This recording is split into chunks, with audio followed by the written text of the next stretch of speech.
आज की कहानी की शुरुआत होती है सिंथिया नाम की औरत से, जिसके पास कुछ ऐसी प्राचीन शक्ति जिनकी मदद से वो किसी के अंदर क्या चल रहा है, किसी और किस चीज का उसे खौफ है, ये सब कुछ वो बड़ी ही आसानी से पढ़ और देख सकती है। इसका एक जीता जागता उदाहरण हम अभी देख लेते हैं। जब वो अपने क्लाइंट स्वार्ग के दिमाग को पढ़ रही है, उसके बचपन के समय में पहुंच गई, तभी उसे उसकी कोई चीज जो आज तक उसे परेशान करते हुए आ रही है, इसी का पता लगाते हुए वो उसके क्लासरूम में पहुंची तो वहां हर जगह सिर्फ एक ही शब्द लिखे थे, एविल, यानी कि कुछ शैतानी ताकतें। और इतने में उसे स्वार्थ चीखें सुनाई दी, जैसे कि मदद की जरूरत हो उसे, और पीछा करते हुए वो एक काले कमरे में पहुंच गई। उसी के एक कोने में स्वार्थ को पिंजरे में बंद करके रखा गया था। ये स्वार्थ आज से 22 साल पहले का है, जब वो तकरीबन 11 साल का था, और उसी के बगल में कोई बैठा भी था। सिंथिया ने ऊपर ध्यान नहीं दिया, स्वार्थ को उत्साहित किया ताकि वो उस पिंजरे से खुद आजाद होने की कोशिश करे, लेकिन वो इतना ज्यादा डरा हुआ था कि वो इस कदम को उठा ही नहीं पा रहा था। पर सिंथिया नहीं रुकी, वो बार बार प्रोत्साहन देने में लगी थी। लेकिन अब कुछ अलग हो जाता है। बगल में वो बैठा शख्स अचानक उठ गया और रेंगती हुई उसकी तरफ आने लगा। उसने कई बार सिंथिया पर हमला भी करने की कोशिश की और इस चक्कर में उसके हाथ पर लग भी गई, पर उसने स्वार्थ को आजाद करवा दिया उस पिंजरे से और फौरन आज के समय में आ गई। लेकिन अभी भी हम उसके हाथ पर उस कट को देख सकते हैं, जिससे उसकी काबिलियत पर कोई संदेह नहीं कर सकता। स्वार्थ उसका शुक्रिया कहता है। अब अगला सेशन कुछ दिन बाद है। इस बीच हम जॉडी को देखते हैं, जो सिंथिया की एक लौती बेटी है। दरअसल यहाँ पर सिंथिया और उसके पति दोनों के अंदर ही इन शक्तियों का वास है। वो आसानी से किसी भी आत्मा भूत प्रेत को देख सकते हैं, लेकिन उनकी बेटी को ऐसी कुछ शक्ति नहीं मिली। खैर, एक दिन जब जॉडी घर पर अकेले होती है तो उसी समय एक लड़की भागते हुए उनके घर पर आती है और कहने लगी उसे सिंथिया से मिलना है, क्योंकि उसे उसकी मदद की जरूरत है। वो लड़की इतनी ज्यादा घबराई हुई थी कि जॉडी को उसके घर के अंदर हिलाना पड़ा। उसने पानी भी लाया और पूछा कि किस चीज की मदद चाहिए और यहाँ किसके कहने पर वो आई है। तो रैली ने बताया कि उसे एक औरत ने भेजा है सिंथिया के पास, क्योंकि उसे उसकी मदद चाहिए। ये चीज वो दोबारा बोल रही थी, इसीलिए जॉडी इस बार पूछ ही लेती है किस तरह की मदद की उम्मीद में वो यहाँ पर आई है। रैली ने डरी हुई आवाज में कहा कि उसे एक औरत दिखाई देती है जिसकी आंखें किसी सालों पुराने मुर्दे की तरह है, बाल किसी 100 साल पुराने पेड़ की टहनियों की तरह एकदम मुरझाए जैसे, और शरीर किसी बूढ़ी औरत की तरह पतला है और हमेशा ऐसा लगता है मानो कितने सालों से वो भूखी हो। ये सब बातें सुन जॉडी ने पूछा क्या तुम्हें अभी वो दिख रही है? तो वो जॉडी के पीछे उंगली का इशारा करते हुए कहती है हाँ वहां पर। लेकिन जॉडी को ऐसा कुछ भी दिखाई नहीं देता। इतने में जैसे ही वो उस तरफ मुड़ी, हमने देखा कि वो औरत रैली के पीछे उससे चिपक कर बैठी थी। इतने में अंदर सिंथिया आई और उसने उस औरत को भी देखा, जोर से चिल्लाई। इस बीच रैली के पिता आ गए और उसे जबरदस्ती वहां से ले गए। इन चंद पलों में जो कुछ भी हुआ उससे जॉडी, सिंथिया, हर कोई स्तंभ रह गया। जॉडी तो कहती है हमें पुलिस को बताना चाहिए, जरूर वो लड़की किसी बड़ी मुसीबत में है, क्योंकि मैंने उसके हाथों में भी कुछ ऐसे ही निशान देखे हैं जो उसी तरफ इशारा कर रहे हैं। लेकिन सिंथिया को पता है कि वो जिस चीज में फंस पड़ी है उसमें पुलिस कुछ नहीं कर पाएगी। पर जॉडी तो जिद पर अड़ गई थी, उसे किसी भी तरह करके रैली की मदद करनी ही होगी। तो सिंथिया उसे समझाती है उसके पीछे जो चीज है वो बेहद ही शक्तिशाली है और ऐसे में हम उसकी कोई मदद नहीं कर सकते। तो जॉडी का कहना था कि शक्तिशाली तो क्या हुआ, हम उसे ऐसे छोड़ तो नहीं सकते। अगर डैड मेरे साथ होते और डैड मेरा साथ ही देते। तो सिंथिया ने ऊंची आवाज में बोला अगर उसके डैड होते तो, लेकिन अब वो नहीं है। ये बात उसके दिल पर लग गई, जिससे वो मायूस होकर चली गई। एक रात वो अपने रूम में किसी अगाथा नाम की औरत के बारे में कुछ देख रही थी। दरअसल ये वही औरत थी जिसके कहने पर रैली यहाँ पर आई थी मदद मांगने के लिए। तो इससे पता होगा कि वो अभी किस जगह पर रहती है और इसके साथ क्या इशू है। इतने में वहां पर सिंथिया आ गई, जो सुबह की बात के लिए उससे माफी मांगती है। समझाती है कि जो चीज रैली के पीछे पड़ी है वो कोई काली शक्ति है, जिसके पास भी जाने का मतलब है मौत से खेलना। जरूर ये चीज उसे किसी अपने परिवार वालों से मिली होगी, वरना ये इतनी छोटी बच्ची पर कभी नहीं आती। उन्हें पहले खुद को बचाना होगा। खैर, उसी रात हम जॉडी को देखते हैं, जिसके ख्वाबों में कुछ अजीब सी चीजें आने शुरू हो गई है। अब क्या ये किसी चीज का संकेत है या फिर कुछ बहुत बुरा होने वाला है, ये तो हमें आगे चलकर पता चलेगा। फिलहाल अभी वो अपनी मॉम से झूठ बोलती है कि अपने दोस्त के घर जा रही है, लेकिन असल में वो आगाथा के घर जाने वाली थी ताकि कुछ बातें रैली के बारे में जान सके। अब बातों के दौरान वो बीच में रैली का जिक्र उससे करती है, जो सुन अगाथा ने कहा जो कुछ भी उसके ऊपर है वो उसे बहुत समय से परेशान कर रहा है। ये सब असल में उसकी माँ की मौत के बाद से हुआ। इस बीच रैली उसे रेंडर के बारे में पूछती है जो उसके पिता थे। तो उसने बताया वो उसके प्रति थोड़े से संवेदनशील थे, क्योंकि वो अपनी बेटी को खोना नहीं चाहते थे। लेकिन हर दिन कुछ न कुछ चीजें उसके साथ घटित हो रही थी, जैसे कि कुछ दिन पहले उसने खुद के हाथों को जला दिया, पर उसे हल्का सा भी दर्द महसूस नहीं हुआ। तो अब यहाँ पता चलता है जो निशान उसके हाथों में पड़े हैं वो किस वजह से हैं। रैली का एड्रेस उसने दे दिया और वो उसके घर के लिए निकल पड़ी।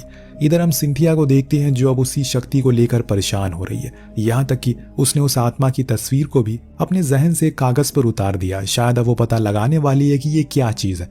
दूसरी तरफ हम जॉडी को देखते हैं जो रैली के घर पहुंच चुकी है, परंतु अंदर जाने से पहले बाहर ही उसके पिता मिल गए, जिन्होंने उसे अंदर जाने नहीं दिया क्योंकि वो पहचान गए कि वो कौन है और इसीलिए उसे मना कर दिया। रैली अंदर नहीं है तो अब जॉडी के पास कोई और चारा ना होने के कारण उसे वापस जाना पड़ा। लेकिन तभी उसकी नजर बेसमेंट में गई, जहां उसने देखा कि जॉडी तो बेसमेंट के नीचे बंधी है। तो वो बिना कुछ सोचे समझे घर के अंदर गई और सीधा पहुंची उसी बेसमेंट के पास, पर उसका तो दरवाजा लॉक था। उसने क्या किया, एक स्क्रू ड्राइवर से उस पूरे दरवाजे को ही अपनी जगह से हटा दिया। इसके बाद वो नीचे गई और रैली करके पुकारने लगी। तो वो सामने आ गई और उसकी ऐसी हालत को देखकर वो एकदम दंग रह गई। आखिर उसके पिता ने उसे यहाँ क्यों बंद करके रखा है? तो रैली ने जवाब दिया कि उसने नहीं, उन्हें, यानी कि कोई और भी यहाँ पर है। ये सब वो सोच रही थी कि तभी नीचे से उसके पिता आ गया और उन्होंने उसके सर पर वार करके उसे बेहोश कर दिया। इधर जब काफी समय हो गया तो जॉडी घर नहीं पहुंची। उसकी मॉम को चिंता होने लगी कि आखिर वो कहाँ रह गई। जब सिंथिया ने उसे दोस्त के घर कॉल लगाया तो पूछा कि क्या वो उसके घर गई है, तो वो उसी का नाम लेकर निकली, पर वो मना कर देती है। पर यहाँ सिंथिया को शक हो जाता है कि जरूर कुछ गड़बड़ है। इधर हम जॉडी को देखते हैं जिसकी आंख खुली तो उसने देखा सिर्फ वहां वो नहीं है बल्कि एक और लड़की बंधी है और उसकी हालत तो बहुत बेकार हो चुकी है। इतने में हम वहां पर रेंडर आकर उसे एक फोन का पासवर्ड पूछता है, लेकिन वो सिर्फ इतना कहती है कि वो उसकी बेटी की मदद करने के लिए आई थी, ना कि उसे चोट पहुंचाने। लेकिन रेंडर को कहाँ कुछ समझ जाता है। इस बीच उसने अपनी बेटी को बुलाया, कुछ करने को कहा। जो सुन वो जॉडी के हथेलियों पर अपना हाथ रखती है, जिससे वो काली शक्ति अब उसके हाथों को पकड़ लेती है। इससे होता यह है अब उसका भी हाथ जलने लगता है। इस बीच रेंडर ने उसके फेस से फोन को अनलॉक कर दिया। इधर सिंथिया को अगाथा का कॉल आता है जो बातों ही बातों में बता देती है जॉडी उसके पास आई थी रैली के बारे में पूछने के लिए। हो सकता है कि वो वहीं गई हो। इतना सुनते ही सिंथिया फौरन उसके पास पहुंची और उसे कहा कि मेरी बेटी मुसीबत में है। लेकिन तभी उसके पास मैसेज आता है, मॉम मैं अपनी दोस्त के घर पर हूं, पर जैसे ही हमें पता है कि ये मैसेज किसने किया होगा। तो अब जो लड़की जॉडी के पास बंधी हुई है वो उसे कहती है कि उसे आजाद कर दो क्योंकि वो उस दर्द को और ज्यादा दिन बर्दाश्त नहीं कर पाएगी। वहीं दूसरी ओर दोनों बाप बेटी जॉडी के कार को लेक में डुबा देते हैं ताकि किसी को भी उस पर कोई खबर ना मिले। लेकिन रैली अपने पिता को ये सब बंद करने को कहती है क्योंकि ऐसे वो कितनों की जान लेंगे। दरअसल बात कुछ ऐसी है, ये जो काली शक्ति है वो पहले समांथा के ऊपर हावी हुई जो रैली की मॉम थी, पर उनके मर जाने के बाद वो फिर रैली के ऊपर आ गई और ये शक्ति बहुत ही ज्यादा भूखी है, इसीलिए इसे कोई ना कोई चाहिए ताकि खुद की भूख को मिटा सके। इसीलिए रेंडर हर महीने कोई नई लड़की को अपने जाल में फंसाकर यहाँ कैद कर देता है ताकि वो अपनी भूख को खत्म कर सके, जैसे कि उसने पहली वाली लड़की के साथ किया। अब शायद जॉडी के साथ भी वही हो। लेकिन रैली इस चीज के लिए मना करती है क्योंकि उसे ये सब कुछ बिल्कुल भी पसंद नहीं है। इसीलिए वो चुपके से नीचे जाकर जॉडी को एक टूल देती है और कहती है कि खुद को वो आजाद करके भाग जाए। उसने ऐसा किया परंतु ऊपर रेंडर बंदूक लेकर आ गया। उसने जॉडी के ऊपर तान दी। तभी बीच में रैली आ जाती है। अपने पिता से कहती है इन्हें जाने दो, इनका कोई कसूर नहीं है। लेकिन वो नहीं माना और इसी झड़प में उसे गोली चल गई जो जाकर लगी सीधी रैली के सर में, जिससे वो वहीं मर जाती है। इस चीज के बीच जॉडी उस लड़की को लेकर भाग आई जहां उसकी मॉम पहले से खड़ी थी पुलिस के साथ। उन्होंने जब उसकी और उस लड़की की हालत को देखा तो फौरन घर के अंदर गई, पर तब तक रेंडर भाग चुका था। लेकिन दोस्तों अब जॉडी को कुछ अजीब से विजन आने लगते हैं क्योंकि उस काली शक्ति को पता चल गया है कि रैली जल्दी ही मरने वाली और इसीलिए उसने अपना शरीर बदल लिया और अब वो आ गई जॉडी के ऊपर, पर वो ये भूल चुकी है कि उसकी माँ कौन है। पुलिस अब जॉडी से जितनी भी जानकारी ले सकती थी लेने लगती है, लेकिन तभी उसके सामने वो शक्ति आकर बैठ गई जो देखकर वो एकदम से चिल्ला गई। सिंथिया फौरन उसे लेकर घर को आई। यहाँ अब जॉडी उसे बताती है कि वो शक्ति अब उसके अंदर आ चुकी है, यानी कि उस आत्मा ने अब उसके शरीर को चुन लिया है। लेकिन उसकी माँ इस बात को मानने को राजी नहीं है। इस बीच अगाथा आई, वहां पर उसने सिंथिया को समझाया उसे एक बारी अपनी बेटी के दिमाग में जाना होगा, तभी उसे कुछ पता चलेगा। तो वो मान गई, पर उससे कहा कि अगर वो हल्की सी भी परेशान दिखे तो उसे फौरन जगा दे। वो इतना कहकर उसके दिमाग में घुस गई और पहुंची सीधा अपने ही घर के बाहर जहां जॉडी का बचपना बैठा था जो उसे अंदर जाने से मना करता है, पर सिंथिया को तो जाना ही था इसीलिए वो जाती है। लेकिन तभी वो एंटिटी उसके हाथ को पकड़ लेती है जिससे धीरे धीरे करके उसके हाथ जलने लगते हैं। ये सब कुछ उसके साथ असल में भी हो रहा था, इसीलिए अगाथा उसे फौरन थप्पड़ मारकर वापस आज की दुनिया में लेकर आई।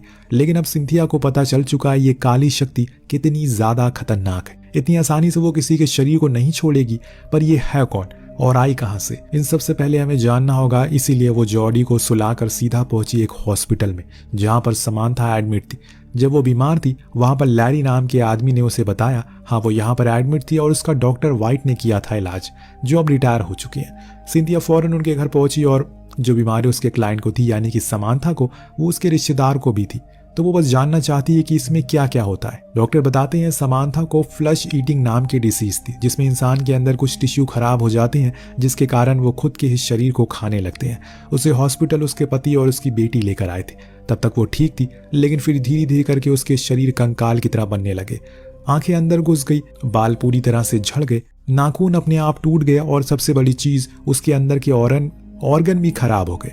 सिंथिया ने पूछा क्या वो इस दौरान उसे कुछ कहती थी, तो उन्होंने कहा कि हाँ कभी कभी वो किसी और के बारे में बोलती थी, जैसे कि वो यहीं पर है, वो बहुत भूखा है, डरो मत वरना और भी ज्यादा डराएगा वो। लेकिन मैं समझ नहीं पाया कि वो किसके बारे में ये शब्द बोल रही थी। वो सिंथिया को ये सब सुनकर शौक लगता है क्योंकि ये कोई छोटी मोटी चीज नहीं थी। आखिर में डॉक्टर ने कहा उसकी बेटी आखिरी समय तक उसके हाथ को पकड़कर बैठी थी, यानी कि मतलब साफ है उस एंटिटी ने अपना दूसरा शरीर कुछ इस तरह से ढूंढा था और वो जॉडी के अंदर आ चुकी है।